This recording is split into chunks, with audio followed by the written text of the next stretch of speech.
Republic of India 1950 में आज के दिन एग्जिस्टेंस में आया था। इसकी कहानी मालूम नहीं है लोगों को। यह रिपब्लिक ऑफ इंडिया जो हमारा कॉन्स्टिट्यूशन ऑफ इंडिया, ये एक हीरो प्रोडक्ट है। और जब हीरो प्रोडक्ट बनाना होता है ना, जिसकी कहानी सुन लो फटाफट से 2 मिनट में मुझसे। मार्केट से इनपुट और इंस्पिरेशन लेना पड़ता है एक अच्छा हीरो प्रोडक्ट बनाने के लिए। और हमारा hero product constitution of India बना कैसे है? ये एक इंस्पायर्ड थिंकिंग दिखाई इंडियन कॉन्स्टिट्यूशन की ड्राफ्टिंग कमेटी ने। इंस्पिरेशन ली उन्होंने पूरी दुनिया से और सक्सेसफुल कंट्री से। हर कंट्री अलग प्रकार की थी जिससे लिया। फंडामेंटल ड्यूटी सोवियत यूनियन से लेके आए थे। जो डायरेक्टोरियल एलिमेंट है ये आयरिश कॉन्स्टिट्यूशन से आया था। ये अलग प्रकार के फ्रेंच कॉन्स्टिट्यूशन से रिपब्लिक एडमिनिस्ट्रेशन का सिस्टम लेके आया। एडमिनिस्ट्रेशन सिस्टम कैसा? जर्मन से लिया था इमरजेंसी कैरेज सिस्टम। और वी द पीपल अमेरिकन से प्रीएम्बल हमारा कॉन्स्टिट्यूशन का वहीं से आया। ये सब अलग अलग प्रकार की कंट्री हैं, बिल्कुल different governing systems of mindset है। वो सोशलिस्ट है सोवियत यूनियन, जो कि आज रशिया है। कैपिटलिस्ट किंग है, जो कि यूएस है। पैसा पैसा कैपिटलिस्ट किंग है।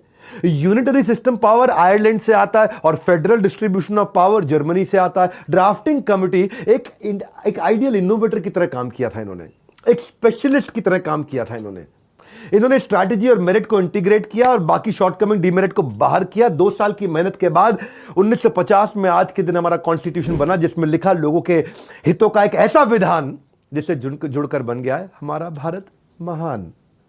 ये लॉन्गेस्ट कॉन्स्टिट्यूशन है पूरी दुनिया का और दुनिया की सबसे बड़ी डेमोक्रेसी को चलाने वाला कॉन्स्टिट्यूशन है, जो आज ही के दिन 1950 में बना। पर आपका वर्क यहां खत्म नहीं होता, आपका काम यहां से शुरू होता है।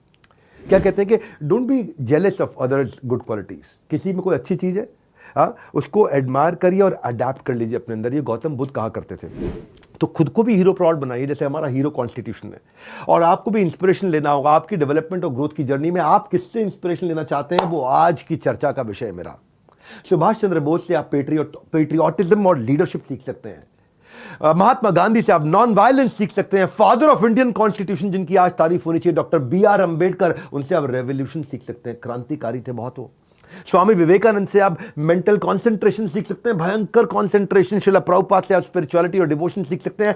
भगत सिंह से आप करेज और सैक्रिफाइस सीख सकते हैं। अब्दुल कलाम से आप इनसे तो आप हार्ड वर्क, डिवोशन, सेल्फलेसनेस सीख सकते हैं। आप जानते हैं ना, जब वो राष्ट्रपति भवन से निकले तो उनके साथ क्या निकला? कुछ नहीं, कुछ पतलून थी उनकी खाली। उनके कुछ सर्टिफिकेट्स थे। आज के इंडिया की विजन कॉन्स्टिट्यूशन ड्राफ्टिंग कमेटी ने बनाई थी। ऐसे ही आप अपने कल की विजन अपनी पर्सनालिटी को ड्राफ्ट करके बनाइए।